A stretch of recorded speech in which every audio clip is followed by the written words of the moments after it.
It's the first weekend of a new month, and that means it's time to do a quick check of last month's mail call. Hi, welcome to the Infinity Closet. I am Peter, and this is my mail call for the month of April 2019. It's just going to be a quick rundown of everything I got, along with a little bit of a deeper dive into one particular pair of things that I picked up this month. So without further ado, let's get into it. Let's get started.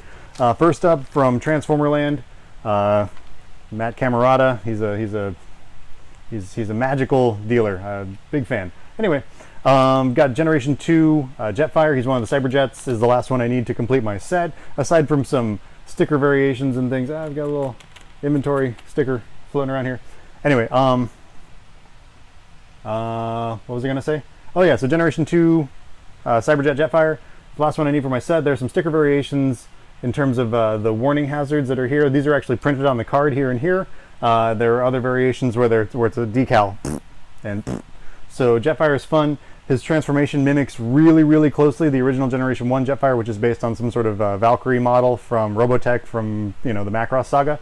It was released in late '84, but it's technically an '85 figure. I don't know. You can find the box with a TM instead of an R on it, and that's a big deal. And then you can also find the variant with the Macross logo on the wings, and there's a Macross sticker on the wings. There's a whole bunch of variations on the original Generation 1 Jetfire, and we will get into that at some other point. I'm not worried about that. Right now we are talking about Generation 2 Cyberjet Jetfire. I need to keep myself on track. So they dropped the Generation 2 moniker on the packaging right around this time. Same thing with the GoBots, the high-speed axles GoBots. Not the GoBots like the Play School ones that are in a box over here, but the actual Generation 2 GoBots with a hyphen. Hyphen? They had a hyphen. Anyway, and they fit on Hot Wheels tracks. They're interesting. There's a whole other mess of Generation 2 stuff. Anyway, Cyberjet Jetfire. He's interesting because it's mimicking the transformation of the original Macross model. It had this really cool, starting off with this line, there were these really cool friction launching missiles. And interestingly, on Jetfire, his original introduction in both the comic and the cartoon, where he was called Skyfire in the cartoon, he was kind of a Decepticon initially. He's working for the Decepticons in the cartoon, because he got unfrozen by Starscream and all those guys ended up in the Arctic on the episode Fire in the Sky, which was episode 6, 5, one of those two. Anyway, so he gets thawed out, and then he works for, because he had a friendship with Starscream. They had a relationship back in the day, and they're hanging out, scientists, and so boop. So he works for the Decepticons for a while until he realizes that the Decepticons are pretty freaking evil. And then he moves on and hooks up with the Autobots and then defeats Starscream in a little what do you call this thing? Dogfight, but not the character dogfight. That's somebody else in another area. But an actual aerial dogfight. You forget Starscream, I can transform too. It's time to even the score, friend. You know what I'm talking about. Anyway, Jetfire. So he starts off in the cartoon as a sort of Decepticon, and then in the comic book he was actually created by Shockwave and given life with Optimus Prime's creation matrix, and he worked for the Decepticons as a mindless drone thing initially. He captures Buster Witwicky, which brings me into where I started the comic books, if I need just a reference for that sort of thing, because I got to drop it in at some point. My first issue of the Transformers comic was issue 12, which was Prime Time, Optimus Prime Autobot Killer. It said on the cover, and it showed Optimus Prime just gunning people down. It was great. Fantastic. I loved it. Yeah, so he was working for the Decepticons. He was essentially a Decepticon, even though he was mindless. And then in that issue, he was given a mind by Buster, and he knocks the crap out of Shockwave. Knocks the heck out of Shockwave? Knocks out Shockwave. Knocks out Shockwave. He does that. He knocks him over, knocks him down, and then he becomes an Autobot. And then the next issue that he shows up in, which is issue 14, he gets the right of Autobrand, and that's when we learn that ceremony. And that's fantastic. But he started off life, the point is he started off his life as a Decepticon. And interestingly, probably just an error, because Hasbro in the 90s, there are errors all through Gen 2. There's all sorts of weird redecos and nonsense, and they didn't know what they were doing. They weren't paying attention to themselves. It's shenanigans. Generation 2 Cyberjet Jetfire has Decepticon insignia on his tail fins back here. It's hard to point out. It's hard. I don't want to zoom in close and let you know, but just believe me when I say that there are Decepticon insignias on each of his tail fins, along with some little Air Force stickers. But everything else, all the other branding on him says Autobot, Autobot, Autobot, Autobot, Autobot, Autobot. So that's about it. Jetfire, Generation 2. There was a redeco of this. Was it Hooligan? It was Hooligan, the orange camo guy, which is also the same mold, very cool. I like them. Moving on. We've got some generation, let's not talk about that yet. Oh, I don't talk about like retail stuff because I don't care about retail stuff. I get all of it. It's all in Unit Bravo over there. Next door, we're in Unit Alpha. This is Infinity Closet Unit Alpha, just for the record. You can tell it's Closet Alpha because it has all these totes and racks in it, whereas the other two units that we have so far are full of totes and racks. Big distinction. What? Yeah. So I got this. So I'm not going to talk about retail stuff because I don't care about the Siege stuff. I get it. I don't care. If I like it, I open it. Whatever. I throw it on the chug shelf. What else? The Cyberverse. I got a whole bunch of Cyberverse stuff this month. Don't care about that.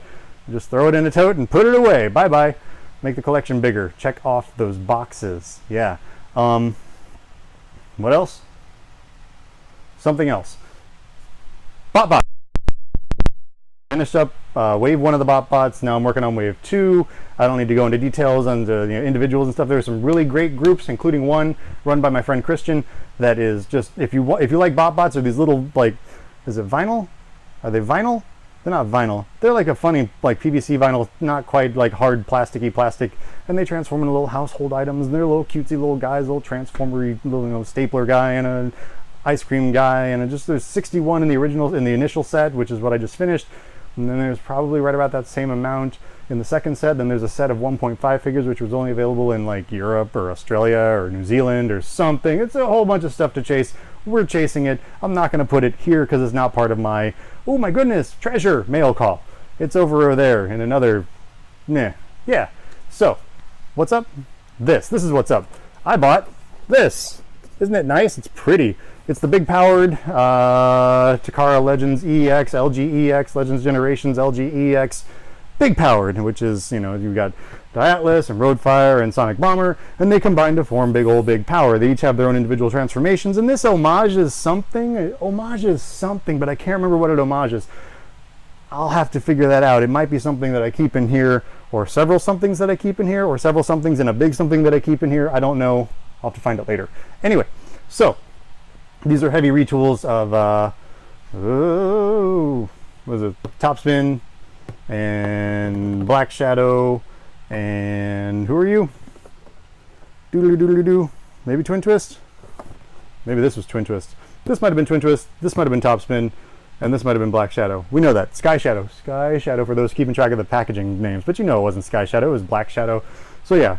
Topspin, Twin Twist, Sky Shadow. Black Shadow. Shh. And yeah, they combine to form big powered. They're little headmaster dudes. I'm sorry, Titan Master dudes or whatever you want to call them. They kind of reference their, there we go, the original Micromaster dudes that came with the original powered masters as they were called in Japan. So I got this set, which comes in a nice nondescript brown box, which is awesome. And I bought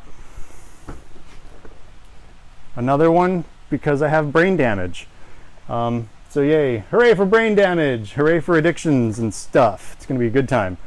So this set's going to get opened, that set's going to get tossed in the Legends totes and along with my other EX pieces, and we'll move on from there.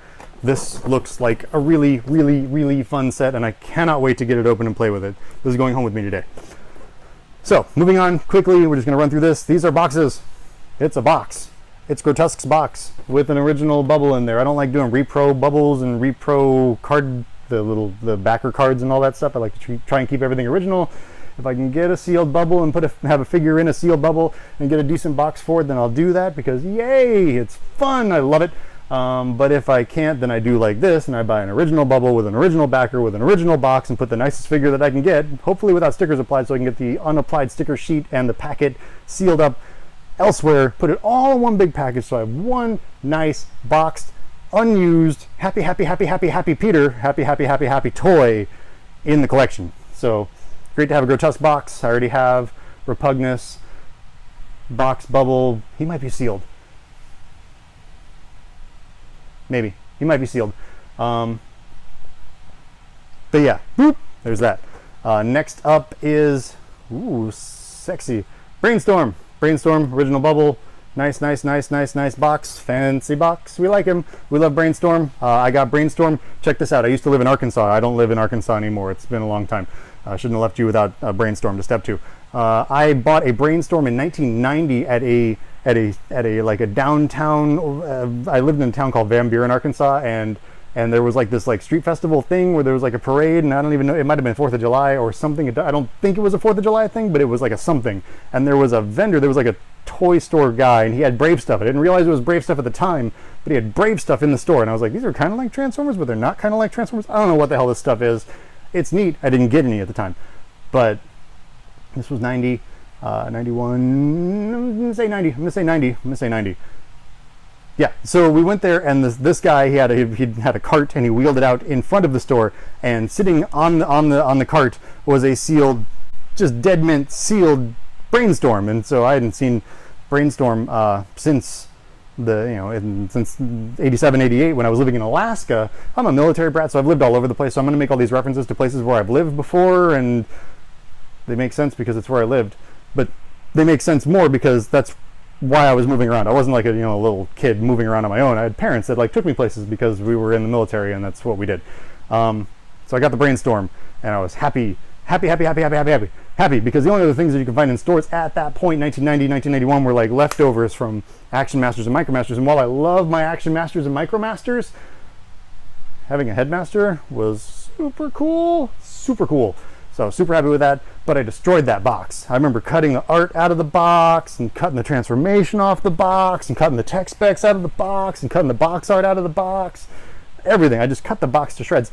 I still have all those box bits, the ones that I kept, the robot points and the tech specs and all that stuff, and it's somewhere in there. So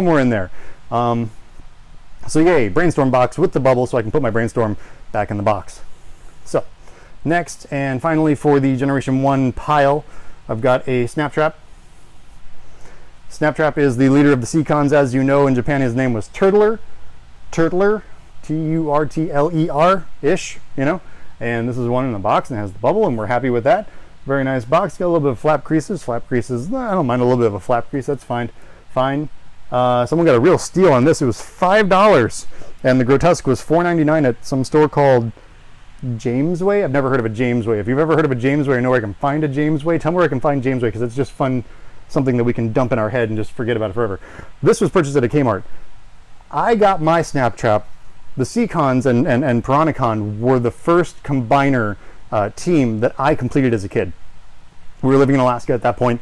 My babysitter at the time had gotten me Sea-Wing. I had already gotten myself Scalar with some allowance and all that stuff. I remember making him bite my sister's finger. Like, he has a little opening mouth with little teeth, and I just, hey, put your finger in there. And she put her finger in there, and I pinched it down, and she started crying. I thought it was hilarious. Yeah. Anyway, so Christmas that year, I got Nautilator and Tentakill and Overbite, but I was still missing the centerpiece. Now, I had borrowed a friend's Scattershot and tried to do like a faux Piranacon thing, but that didn't work. So my mom went on a vacation down to Anchorage, Alaska, and she came back up, and the thing that she got for me from that trip was Snaptrap. And so I was able to finally build my first complete combiner. I had bits and pieces of, the Constructicons and the Predacons and the Combaticons and the Protectobots and the Aerial Bots. I had a little bit of everything, but never a complete combiner. And Piranacon was my first. And for that, and because of his crazy colors, that green and the pink and all that, it was just, it has a really special place in my heart. I just love this set. And this is interesting. When you're looking at the transformation here, you've got your stickers and everything, and it shows change, finish. On the finished figure in robot mode, these are obviously early protos or whatever, but the face is painted. The mouth plate and nose are painted on Snaptrap, which is interesting because on the final figure, they're not. So really happy to have this, add this to it. Box is in great shape. Super duper happy. Yeah, here's a nice picture of that painted face. Love it. I bought all these because I'd been watching this in my eBay cart. All these boxes are from eBay. I've been watching this in my eBay cart for a while, and then we saw the tees, the silhouette tees of the Legends EX, LG EX, whatever Snaptrap or Turtler, And so I figured that other people were going to pull the trigger on buying this thing because I wasn't the only person watching it, so I didn't want them to buy something out from under me, because if I have it in my watch list, I pretty much count it as mine, and I get really sad when something sells that's in my watch list. So that's why I don't tell people what I'm currently chasing, because I don't want you to know. I don't want you to know. It's for me, and I'm going to buy it. So stop buying things on eBay, everybody, because it's all mine eventually. So anyway, so yeah, Turtler Silhouette showed up, and I was like, oh no, they're going to buy my Snapchat box. So I went to buy the Snapchat box, but I figured I better see what the seller also had. It's a seller that I've purchased from before. He's got a lot of vintage stuff. He's a great guy. So yeah, so yay, boxes and bubbles and packets and paperwork and all that fun stuff.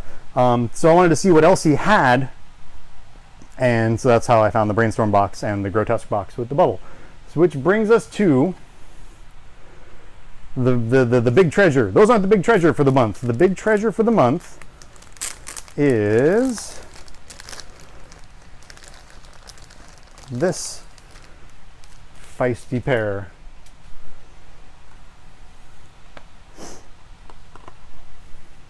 Authentic Noise and Graphy.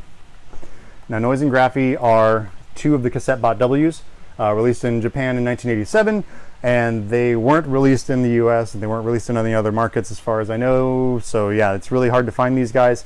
They're really great in robot mode, individually as robots. They turn into dinosaurs, obviously, as you can tell from the box art. There are some tells on the box. Oh, I'm sorry, I should lead in with, there are knockoffs of these that go for ridiculous sums of money on the aftermarket, which means that these are also ridiculous sums of money, which is fine, whatever. So I was able to get these. Both of them have their instructions. Both of them are authentic. Both of the boxes are authentic. Only one of them has the character card. So we'll drill into that. Actually, let's just go ahead and do that. I'm going to talk a little bit about these two figures in particular and the knockoffs, and we'll go from there. Okay? Okay, so this is just going to be a quick walkthrough of ways to tell right off the bat whether the cassette bot W that you're looking at is an authentic original from '87 or if it's a knockoff that have been one of the ones that have been going around on eBay for the last 4 or 5 years. So we'll start first and foremost with the tray. The figure tray you can see here is a little bit of smushing on the side, but that's fine, whatever. It's two obvious shapes. You got a rectangle over here and a square over here. Easy peasy. On the knockoff, it's less a distinction between the rectangle and the square and more of two equally sized squares.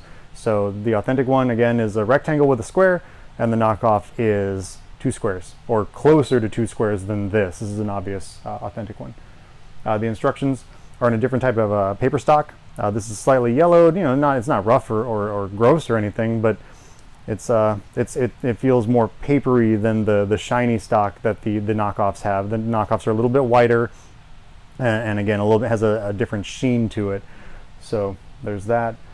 For the box is one really obvious way to tell, or a few different obvious ways to tell the difference on the two between the knockoff and the authentic one. First and foremost is the font. This is like a military stencil for the identification number for the figure. Got C121, C121. In the stencil, you can see here on the 2, there's a line going vertically through the 2. Same thing up here, a little line going through the vertical 2. On the knockoff, that line, that little cutout is missing. It's a solid top to the 2, so that's a quick way to tell. Also, the box art for Graphy, it's kind of moved over to the left here, and there's a gap, an obvious gap between the box art and the edge of the box. And lastly, another quick tell is you've got decibel. Oh, Graphy and noise combined to form decibel. So yeah, the art for that guy, it kind of wraps around the corner. So instead of being nothing here on the front, you'll see his arm, this arm right here, kind of swing around the edge of the box and kind of poke out over here. That's another way to tell that it's the knockoff. So moving on to the accessories. The accessories are, obvious, little chrome accessories like they do in Gen 1. These clip onto his the undersides of his wings.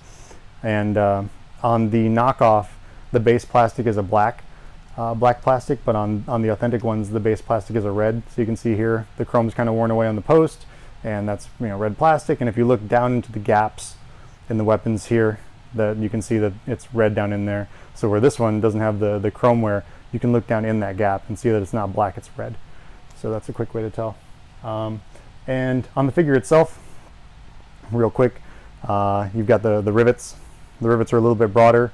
They're not super shiny silver, and they're definitely fatter on this side, whereas on the knockoff they're kind of, you know, smaller and really bright stainless steel color type.